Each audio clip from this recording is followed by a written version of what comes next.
ಪ್ರೇರಾ and family. Thank you ಮಾ. So ಇವತ್ತಿನ Okay, ma'am. ಮುಖ್ಯಾಂಶಗಳು 7ನೇ ಅಧ್ಯಾಯ ನಾವು ಕೇಳಿಸ್ಕೊಂಡ್ವಿ. ಮೋಶೆ ಮತ್ತು ಆರೋನನು ತಮ್ಮ ನಂತರದ ಯುಗಗಳಲ್ಲಿ ತಮ್ಮ ಶುಶ್ರೂಷೆಯನ್ನು ಪ್ರಾರಂಭಿಸಿದರು. ದೇವರ ಅಬೌಟ್ 80 ವರ್ಷ 83 ವರ್ಷ ಆ ವಯಸ್ಸಿನಲ್ಲಿ ದೇವರ ಕಾರ್ಯವನ್ನು ಅವರು ಕೆಲಸ ಮಾಡಲಿಕ್ಕೆ ಶುರು ಮಾಡಿದ್ರು.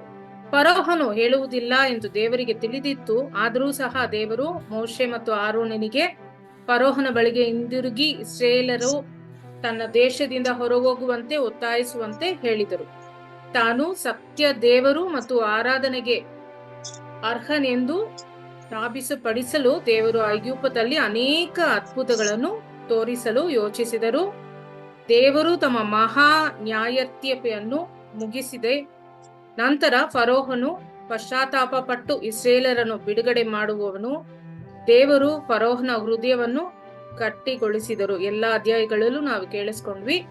ಇನ್ನೊಂದು ಮುಖ್ಯ ಪಾಠ ಈ ಅಧ್ಯಾಯದಲ್ಲಿ ನಮ್ಗೆ ಸಿಗೋದು, ದುಷ್ಟ ಜನರು ಸಹ ಅದ್ಭುತಗಳನ್ನ ಮಾಡಬಲ್ಲರು, ಆದರೆ ನಾವು ಮೋಸ ಹೋಗಬಾರದು ಅಂತ ನಮ್ಗೆ ಗೊತ್ತಾಗುತ್ತೆ ಈ ಅಧ್ಯಾಯದಿಂದ. ಅಧ್ಯಾಯ 8, ಇಸ್ರಾಯೇಲರನ್ನು ಗುಲಾಮಗಿರಿಯಿಂದ ಬಿಡುಗಡೆ ಮಾಡಲು ಫರೋಹನು ನಿರಾಕರಿಸಿದ ನಂತರ ದೇವರು ಐಗುಪ್ತದ ಮೇಲೆ ಕಳುಹಿಸಿದ ಪಡಗುಗಳು ಸರಣಿಯನ್ನು ವಿವರಿಸುತ್ತಾರೆ. ಈ ಅಧ್ಯಾಯವು ದೇವರ ಶಕ್ತಿ, ನಂಬಿಕೆಯ ಶುದ್ಧತೆ ಮತ್ತು ಅವಿಧೇಯತೆ ಪರಿಣಾಮಗಳನ್ನು ಎತ್ತಿ ತೋರಿಸುತ್ತದೆ. 9ನೇ ಅಧ್ಯಾಯ ದೈವಿಕ ಶಕ್ತಿಯ ಸ್ಪಷ್ಟ ಪ್ರದರ್ಶನದ ಹೊರತಾಗಿಯೂ ಮತ್ತು ಪಡಗುಗಳ ತೀವ್ರತೆಯ ಹೆಚ್ಚುತ್ತಿದ್ದರೂ ಇಸ್ರಾಯೇಲರನ್ನು ಬಿಡಲು ಪದೇ ಪದೇ ನಿರಾಕರಿಸುವವನೆಂದು ಫರೋಹನು ಹಠಮಾರಿತನ ಈ ಅಧ್ಯಾಯ ಎತ್ತು ತೋರಿಸುತ್ತದೆ. ಎಲ್ಲ ಅಧ್ಯಾಯಗಳಲ್ಲೂ ನಾವು ಅದನ್ನೇ ಓದ್ತಾ ಇದೀವಿ. ಒಂದೊಂದು ಸತಿನೂ ಮೋಶೆ ಮತ್ತೆ ಆರೋನ್ ಕೇಳ್ತಾರೆ ಇಸ್ರಾಯೇಲ್ ಜನರನ್ನ ಬಿಡೋಕೆ. ಫರೋಹನು ಓಕೆ ಅಂತಾನೆ ಏನೋ ಮಾಡ್ತಾನೆ, ಮತ್ತೆ ಅವನ ಹೃದಯ ಗಟ್ಟಿ ಮಾಡ್ಕೊಂಡು ಬಿಡುವುದಿಲ್ಲ. ದೇವರು ತಾವೇ ನಿಜವಾದ ದೇವರು ಅಂತ ತೋರಿಸಲು ಎಷ್ಟೊಂದು ಅದ್ಭುತಗಳನ್ನ ಮಾಡ್ತಾ ಇದ್ದಾರೆ. ಸೊ ಇವತ್ತಿನ ಕ್ವಶನ್ಸ್, ಫರೋಹನಿಗೆ ಮೋಶೆಯ ಪಾತ್ರವನ್ನು ದೇವರು ಹೇಗೆ ವರ್ಣಿಸುತ್ತಾರೆ? 7ನೇ ಅಧ್ಯಾಯದಲ್ಲಿ ದೇವರು ಹೇಳ್ತಾರೆ ಮೋಶೆಗೆ ಏನೋ ಒಂದು ಪಾತ್ರೆ ಫರೋಹನ ಮುಂಚೆ ಕೊಡ್ತಾರೆ. ಯಾವ ಪಾತ್ರೆ? 7ನೇ ಅಧ್ಯಾಯ 1ನೇ ವಾಕ್ಯ, ಫಸ್ಟ್ ವರ್ಡ್ಸ್. ಆಗ ಸರ್ವೇಶ್ವರ ಸ್ವಾಮಿ ಮೋಶೆಗೆ ಹೀಗೆಂದರು, ನೋಡು, ನಾನು ನಿನ್ನನ್ನು ಫರೋಹನ ಮುಂದೆ ದೇವರ ಪ್ರತಿನಿಧಿಯನ್ನಾಗಿ ನೇಮಿಸಿದ್ದೇನೆ. ಕರೆಕ್ಟ್, ದೇವರ ಪ್ರತಿನಿಧಿಯಾಗಿ ದೇವರು ಮೋಶೆಯನ್ನು ನೇಮಿಸ್ತಾರೆ. ಪ್ರವಾದಿಯಾಗಿ ಯಾರನ್ನು ನೇಮಿಸ್ತಾರೆ? ಅವರ ಅಣ್ಣ Aaron. Very good, thank you ma'am. ಅವರ ಅಣ್ಣ ಆರನ್ ಅನ್ನ ಪ್ರವಾದಿಯಾಗಿ ನೇಮಿಸ್ತಾರೆ. ಮೋಶೆಯನ್ನ ದೇವರಾಗಿ ತೋರ್ಸ್ಕೊಳ್ಳೋಕ್ ಹೇಳ್ತಾರೆ. 2ನೇ ಕ್ವಶನ್, ಫರೋಹನು ಜಾದೂಗಾರರ ಆರೋನನ್ನು ಕೋಳಿನ ಪಾವಾಡವನ್ನು ಹೇಗೆ ಪುನರಾವರ್ತಿಸಿದರು?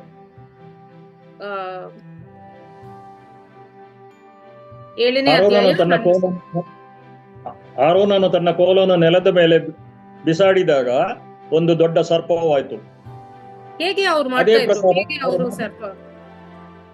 11ನೇ ವಾಕ್ಯ, ಅವ್ರು ಹೇಗೆ ಅವರು ಸರ್ಪ ಆರೋನು ಮಾಡಿದ್ರು, ಬಟ್ ಫರೋಹನ ಜಾದೂಗಾರರು ಕೂಡ ಮಾಡಿದ್ರಲ್ಲ, ಹೇಗೆ ಮಾಡಿದ್ರು? ಸರಿ, ಫರೋಹನು ಈಜಿಪ್ಟ್ ದೇಶದ ವಿದ್ವಾಂಸರನ್ನು, ಮಂತ್ರಗಾರರನ್ನು ಕರೆಸಿದನು.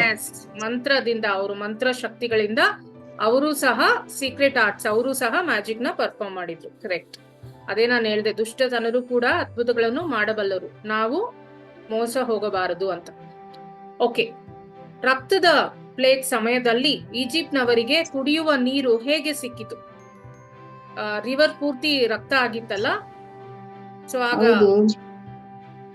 7ನೇ ಅಧ್ಯಾಯ 24ನೇ ವಾಕ್ಯ, ಒಳ್ಳೆ ನೀರು ಹೇಗೆ ಸಿಕ್ತು?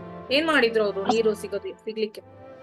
24 ಅಂಗಾಸ, ಈಜಿಪ್ಟಿನವರೆಲ್ಲರೂ ಆ ನದಿಯ ನೀರನ್ನು ಕುಡಿಯಲಾಗದೆ ಕುಡಿಯುವ ನೀರಿಗಾಗಿ ಅದರ ಸುತ್ತಲೂ ಅಗೆದರು.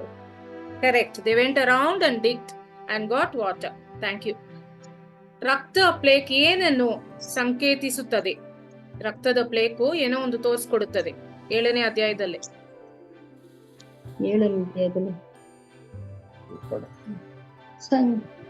ಈಜಿಪ್ಟ್ ನ ದೇವತೆಗಳ ಮೇಲೆ ದೇವರಿಗಿರುವ ಅಧಿಕಾರ ದೇವರು ತಮ್ಮ ಅಧಿಕಾರವನ್ನ ತೋರಿಸ್ಕೊಡ್ಲಿಕ್ಕೆ ಇಷ್ಟಪಡ್ತಾರೆ. ಈ ರಕ್ತದ ಈ ಪ್ಲೇಗು ಅದನ್ನ ತೋರಿಸ್ಕೊಡುತ್ತದೆ. ಓಕೆ, ದೇವರನ್ನು ಆರಾಧಿಸಲು ಮತ್ತು ಯಾಜ್ಞೆ ಮಾಡಲು ಜನರನ್ನು ಎಲ್ಲಿಗೆ ಕರೆದೊಯ್ಯಲು ಮೋಶೆ ಬಯಸುತ್ತಾರೆ? 8ನೇ ಅಧ್ಯಾಯ 26ರಿಂದ 27ವರೆಗೆ. ಅವನು ಹೇಳ್ತಾನೆ ಅಲ್ಲೇ ಈಜಿಪ್ಟ್ ಅಲ್ಲೇ ದೇವರನ್ನ ಆರಾಧಿಸ್ಬೇಕು ಅಂತ ಫರೋನ್ ಹೇಳ್ತಾನೆ. ಆದ್ರೆ ಮೋಶೆ ಏನು ಒಂದು ಆಸೆ ಪಡ್ತಾರೆ. 8ನೇ ಅಧ್ಯಾಯ 26ರಿಂದ 27ವರೆಗೆ. 26ರಿಂದ 27, 26, 27, 25. ಆದರೆ ಮೋಶೆ ಹಾಗೆ ಮಾಡುವುದು ಸರಿಯಲ್ಲ. ನನ್ನ ದೇವರಾದ ಸರ್ವೇಶ್ವರನಿಗೆ ನಾನು ಬಲಿಯಾಗಿ ಕೊಡುವ ಆಹುತಿ ಈಜಿಪ್ಟಿನವರಿಗೆ ನಿಷಿದ್ಧವೆಂದು ಈಜಿಪ್ಟಿನವರು ತಿಳಿದುಕೊಂಡು ಇರುವ ಆಹುತಿಯನ್ನು ನಾವು ಅವರ ಕಣ್ಮುಂದೆಯೇ ಮಾಡಿದರೆ ಅವರು ನಮ್ಮನ್ನು ಕಲ್ಲೆಸೆದು ಕೊಲ್ಲುವರಲ್ಲವೇ? ನಾವು ಮರುಭೂಮಿಯಲ್ಲಿ 3 ದಿವಸದ ಪ್ರಯಾಣದಷ್ಟು ದೂರ ಹೋಗಿ ನಮ್ಮ ದೇವರಾದ ಸರ್ವೇಶ್ವರ ಆಜ್ಞಾಪಿಸುವ ಪ್ರಕಾರ ಬಲಿಯನ್ನು ಒಪ್ಪಿಸಬೇಕಾಗಿದೆ ಎಂದನು. Very good. ಮರುಭೂಮಿಯಲ್ಲಿ 3 ದಿನಗಳ ಪ್ರಯಾಣ ಮಾಡಿ ನಮ್ಮ ದೇವರಿಗೆ ನಾವು ಆರಾಧಿಸುತ್ತೇವೆ ಅಂತ ಮೋಶೆ ಆಸೆ ಪಡ್ತಾರೆ. So thank you so much. ಎಲ್ಲ ಕ್ವೆಶ್ಚನ್ಸ್ ಆನ್ಸರ್ ಮಾಡಿದ್ದೀರಾ. ವಂದನೆಗಳು. Thanks to all the families. Thank you ma'am. Both of you very nicely you read and answered. We are blessed. Thank you so much. Over to Father. ತಂದೆಯಾದ ದೇವರೇ, ಇದು ನುಡಿದಕ್ಕಾಗಿ ನಿಮಗೆ ಸ್ತುತಿ ಸ್ತೋತ್ರಗಳನ್ನು ಸಲ್ಲಿಸುತ್ತೇವೆ. ನಿಮ್ಮ ವಾಕ್ಯದ ಮುಖಾಂತರ ನಮ್ಮನ್ನು ಪ್ರೇರೇಪಿಸಿದಕ್ಕಾಗಿ ನಿಮಗೆ ಕೃತಜ್ಞತೆಯನ್ನು ಸಲ್ಲಿಸುತ್ತೇವೆ. ಇಂದು ಓದಿದ ಕುಟುಂಬದವರನ್ನು ಹಾಗೂ ಕೇಳಿದ ಕುಟುಂಬದವರನ್ನು, ವಿಶೇಷವಾಗಿ ನಮ್ಮ ಧರ್ಮ ಕೇಂದ್ರವನ್ನು ಅರಸಿ ಆಶೀರ್ವದಿಸಿರಿ. ಆಯೋಗವನ್ನು ಮುನ್ನಡೆಸುತ್ತಿರುವ ಪ್ರತಿಯೊಬ್ಬರನ್ನು ಅರಸಿ ಆಶೀರ್ವದಿಸಿರಿ. ಮಾತೆ ಮರಿಯಮ್ಮನವರೇ, ಕುಟುಂಬದ ತಾಯಿ, ಕುಟುಂಬದ ರಾಣಿಯೇ, ಎಂದಿಗೂ ನಮ್ಮ ಜೊತೆಗಿದ್ದು ನಮಗಾಗಿ ಪ್ರಾರ್ಥಿಸಿರಿ. ಈ ಪ್ರಾರ್ಥನೆಯನ್ನು ಪ್ರವೇಶ ಕ್ರಿಸ್ತರ ಮುಖಾಂತರ ಪ್ರಾರ್ಥಿಸುತ್ತೇವೆ. ಆಮೆನ್. ಪ್ರಭು ನಿಮ್ಮೊಡನೆ ಇರಲಿ, ನಿಮ್ಮ ಸರ್ವಶಕ್ತ ದೇವರಾದ ಪಿತಾ, ಸುತ ಮತ್ತು ಪವಿತ್ರಾತ್ಮರು ನಮ್ಮೆಲ್ಲರನ್ನು ಅರಸಿ ಆಶೀರ್ವದಿಸಲಿ. ಆಮೆನ್.